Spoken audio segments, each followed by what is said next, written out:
Donc, Laetitia Fourier, je travaille à l'ITAB, donc, qui est l'Institut technique de l'agriculture biologique. Et donc, je n'ai pas prévu quelques diapos pour présenter l'ITAB, mais je vais vous en dire quelques mots.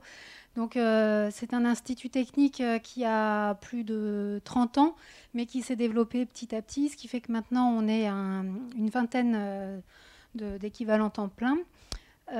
Et donc, on a une double mission. Historiquement, l'ITAB s'est construit sur une mission d'institut réseau, donc avec comme mission principale de mettre en réseau les acteurs de la recherche expérimentation en agriculture biologique. Et petit à petit, au fil du développement de l'institut technique, on a aussi développé des missions plus d'institut technique, avec comme mission de produire des connaissances en agriculture biologique. Et donc, par rapport à cette thématique découverts végétaux, on a mis en place une action là, depuis 2010 et qui consiste à animer et à mettre en réseau les acteurs de la recherche XP sur cette thématique découverts végétaux. Et donc, je vais vous en dire quelques mots. Et donc, j'ai préparé ces diapos avec mes collègues Laurence Fontaine, qui s'occupe des grandes cultures à l'ITAB, et Adeline Cadillon, qui s'occupe d'agronomie, tout comme moi, à l'ITAB. Donc, je vous disais, ce que je vous présente là, c'est finalement une action de partage d'informations qu'on fait à l'échelle nationale. Et donc, autour de la question des couverts végétaux, on a mis en place un groupe de travail national sur cette thématique qui était plutôt axé au départ sur la gestion de l'azote et notamment le choix des meilleures espèces possibles pour essayer d'apporter un maximum d'azote aux cultures dans la problématique donc, des grandes cultures où finalement le recours aux engrais du commerce est souvent coûteux et donc on cherche des alternatives à ça et notamment les préoccupations en 2010 étaient de rechercher donc à fournir cet azote à travers des couverts végétaux. Il y avait aussi des problématiques en lien avec la directive nitrate.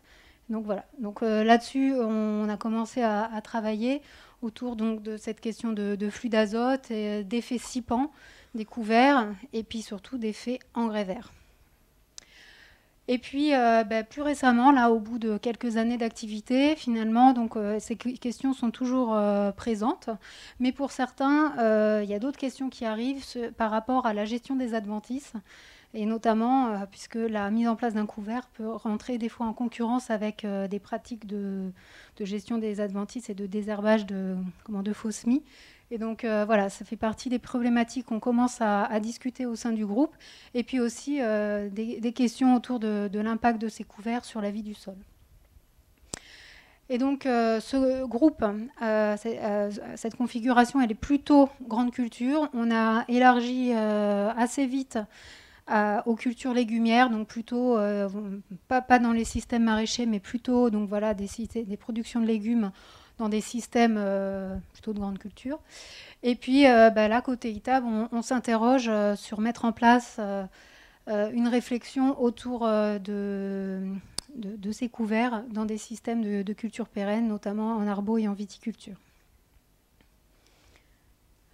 Donc l'objectif de ce groupe de travail, c'est de faciliter la coordination d'expérimentation, de mutualiser et de partager l'expertise qu'il y a au sein des membres du groupe, et puis d'élaborer et de mettre à disposition des outils d'aide à la décision pour une mise en commun des résultats expérimentaux.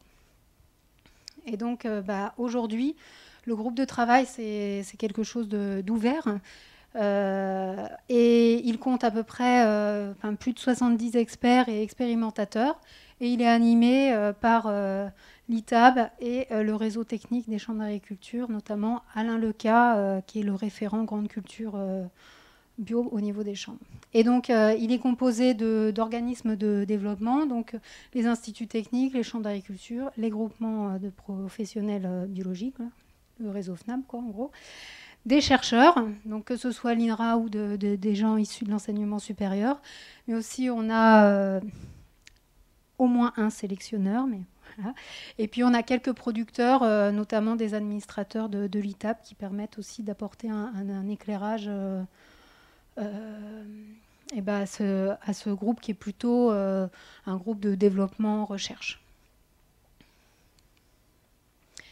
Et donc comment on fonctionne? En fait, depuis le début, finalement, on organise une réunion par an, donc une rencontre par an depuis 2010. Donc la prochaine n'est pas encore calée, mais on va l'envisager là au printemps 2016.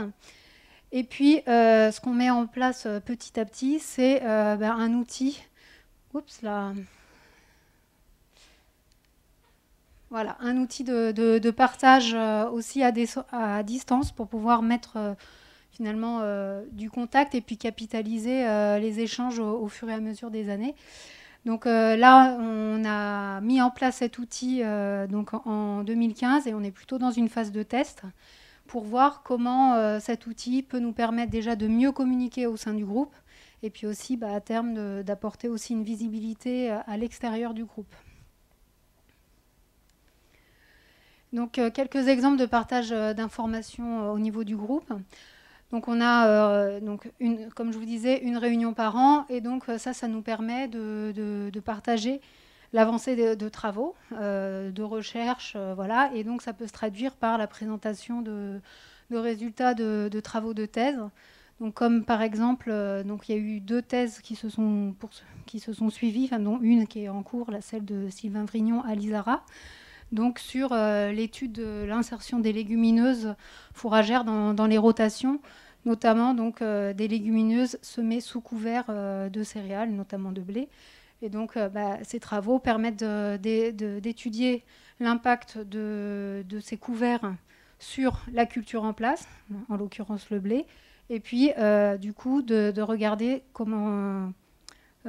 quels effets il peut y avoir sur la culture suivante. Et donc, voilà, il nous avait présenté, la Camille Amossé nous avait présenté ses résultats en nous montrant qu'il n'y avait pas d'effet négatif de l'implantation de ce couvert pour le blé. Donc, et puis des effets intéressants. Donc ça, c'est ce qu'ils sont en train de poursuivre, de montrer là, avec la thèse de Sylvain Vrignon sur les cultures suivantes. Et puis, on a eu cette année la présentation des travaux d'Hélène Tribouat, qui est thésarde à l'INRA de Toulouse avec l'équipe d'Éric Juste. Et donc elle qui a travaillé sur les mélanges bispécifiques, c'est-à-dire légumineuses et non légumineuses, utilisées en tant que culture intermédiaire. Depuis le début, cette réunion nous permet de partager les résultats d'expérimentation. Donc les membres du groupe arrivent et donc ils nous présentent quelques diapos sur les expérimentations qui sont menées. Donc là, je vous ai mis juste une petite illustration pour vous montrer ce qu'on a partagé en 2015, donc qui sont les résultats de 2014. Et donc on peut voir qu'on fait un large tour de table avec des travaux et des expérimentations qui sont menées donc beaucoup dans le nord de la France, mais la zone sud est aussi représentée, notamment avec les collègues de Midi-Pyrénées et puis les collègues de Rhône-Alpes. Voilà, je développerai pas plus, mais si vous voulez regarder, donc on a un outil qui s'appelle Les Qui fait quoi, qui est accessible sur le site de l'ITAM et qui permet de vous donner un petit panorama des expérimentations qui sont menées sur les couverts végétaux. Et juste pour illustrer, en Midi-Py, donc ce qui a été présenté cette année, il y a eu les essais du CREAB qui ont été rapidement présentés, avec les essais qui sont menés par la Chambre du Tarn-et-Garonne, donc qui a mis en place une plateforme d'essai sur des légumineuses, et puis également les travaux du GAP 32 qui ont été menés jusqu'à présent, et on a discuté aussi des projets à venir.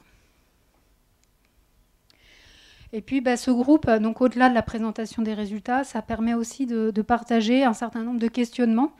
Et si on est là aujourd'hui, c'est parce que l'utilisation de ces couverts, ça en pose un certain nombre. Donc il y a des choses qu'on a un peu résolues.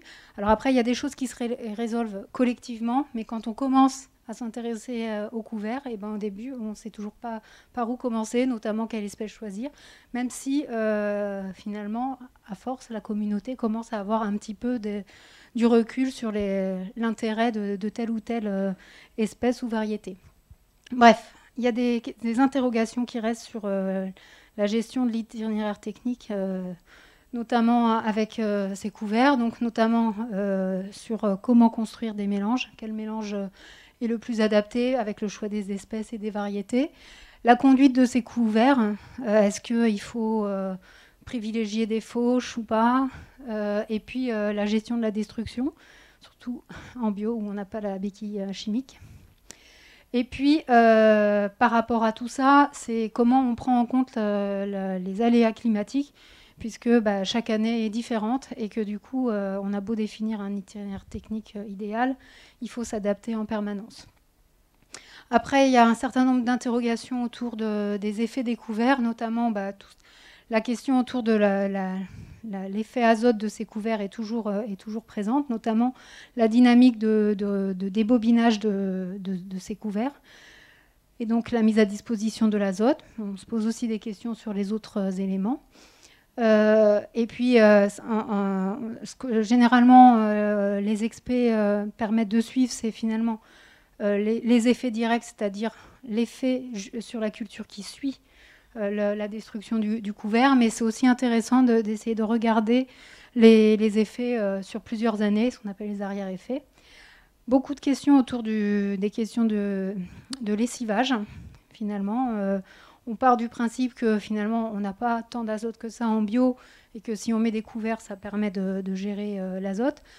Cela étant, finalement, il y a quand même des questions qui se posent sur est-ce que des légumineuses permettent de... Enfin, on sait que les légumineuses ne pompent pas forcément autant d'azote qu'une crucifère, par exemple, en effacippant. Et puis, surtout, comment on la détruit. Est-ce que ça peut pas, on ne peut pas avoir des pertes d'azote? Alors, ce qu'on cherche, nous, c'est à gérer l'azote au mieux dans ces systèmes de culture où l'azote est pas si, enfin, est plutôt rare. Enfin, on cherche à le conserver et à le valoriser pour les cultures, quoi. Et puis, sur les effets des couverts, ce que je vous disais, là, c'est tout ce qui est autour de la gestion des adventices et des bioagresseurs, avec aussi des interrogations autour des effets allopathiques de ces couverts. Et enfin, des questions qui apparaissent au fur et à mesure sur l'insertion des couverts dans un raisonnement système.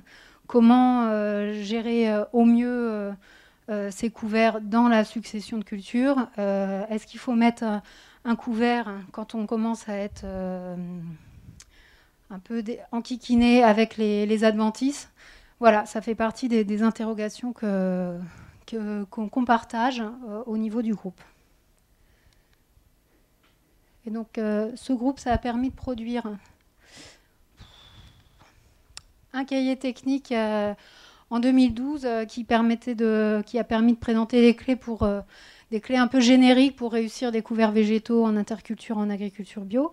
Donc avec les critères de choix des couverts végétaux, un chapitre sur comment constituer son mélange, réussir l'implantation avec le raisonnement des dates de semis, la gestion de la destruction du couvert, et puis on avait essayé de synthétiser ça dans une méthode un petit peu de choix qui permet de hiérarchiser un petit peu toutes ces informations.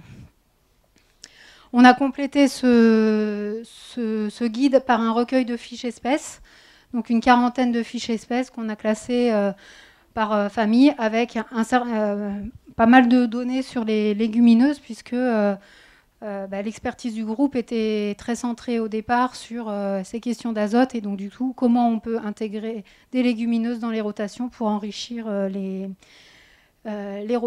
systèmes en azote. Et puis, dans ce groupe-là, donc, je vous disais, donc, on partage nos résultats d'EXP, et notamment les problématiques liées à l'expérimentation. Et donc, on a mis en place des protocoles communs, notamment pour finalement apporter un appui méthodo aux uns et aux autres. Donc un protocole commun qui était plutôt axé azote, donc qu'on a mis en place en 2011. Et puis là, on réfléchit à la mise en place d'un protocole pour suivre et évaluer l'impact des couverts sur la gestion des adventices. L'enjeu à terme, ce serait de pouvoir mobiliser ces protocoles pour pouvoir consolider les données au-delà des expérimentations individuelles qui sont menées par les uns et les autres. Et donc là, je vais bientôt terminer. Donc, par rapport à ces travaux de ce groupe de travail, il nous reste deux grandes perspectives. Approfondir certaines thématiques et puis finalement essaimer au-delà de l'échelle de ce groupe de travail. Donc sur l'approfondissement, ça passe par des montages de projets. Et donc, comme je l'évoquais à l'instant, finalement, ça c'est indispensable de s'accorder sur un protocole commun pour pouvoir consolider les données qui sont acquises dans différentes situations. Donc là, on a travaillé dans le cadre d'un projet qui s'appelle LegENGES, qui travaillait sur les effets des légumineuses, mieux chiffrer les gains d'autonomie en azote dans les rotations, et puis évaluer l'impact des légumineuses sur les émissions de gaz à effet de serre. Donc là, on s'est forcément tourné sur les ressources qui étaient disponibles au sein de ce groupe de travail, notamment donc, les expérimentations. Et en fait, on s'est rendu compte qu'il y a vraiment une grande difficulté et vraiment le caractère indispensable de tous adopter un protocole commun. Donc ça veut dire des fois un petit peu de lourdeur, un peu plus de lourdeur pour pouvoir vraiment valoriser ces travaux. Et finalement, au sein du groupe et de ce réseau d'expérimentation, on a très peu de données qui ont pu être valorisées dans le cadre de ce projet. Et là, il y a un projet qui est en cours de montage, qui est plutôt axé sur la gestion des adventices par les couverts. Et donc là, on va essayer de mieux anticiper pour justement avoir un minimum de protocoles communs sur au moins quelques sites qui sont prêts à y aller et à creuser cette question-là pour pouvoir capitaliser et produire des connaissances qu'on puisse exploiter dans le cadre de ce projet. Et enfin, par rapport à la question de l'essaimage, je vous disais que donc on a mis en place une petite plateforme web pour mieux communiquer au sein du groupe. Là, l'idée, c'est donc là, on l'a testé en 2014. L'idée, c'est de renforcer l'animation de ce site pour le déployer au-delà de la liste du groupe, et notamment pour finalement apporter de la visibilité à ces travaux, notamment sur tout ce qui est partage d'échanges sur les travaux en cours, notamment tout ce qui est présentation de travaux, de projets, de thèses, voilà, pour pouvoir mettre à disposition du plus grand nombre ces résultats. Et puis renforcer l'animation, notamment autour d'une liste de discussion. Par exemple, là, il y a eu des échanges mails au sein du groupe autour des risques de lixiviation d'azote et donc des conséquences en termes de raisonnement et de gestion du système. Et puis la question autour des doses de SMI, voilà, ça c'est ce genre de choses qu'on aimerait déployer pour que ce soit accessible à un plus grand nombre que la liste mail de diffusion qu'on utilise jusqu'à présent là, depuis 2010. Et voilà.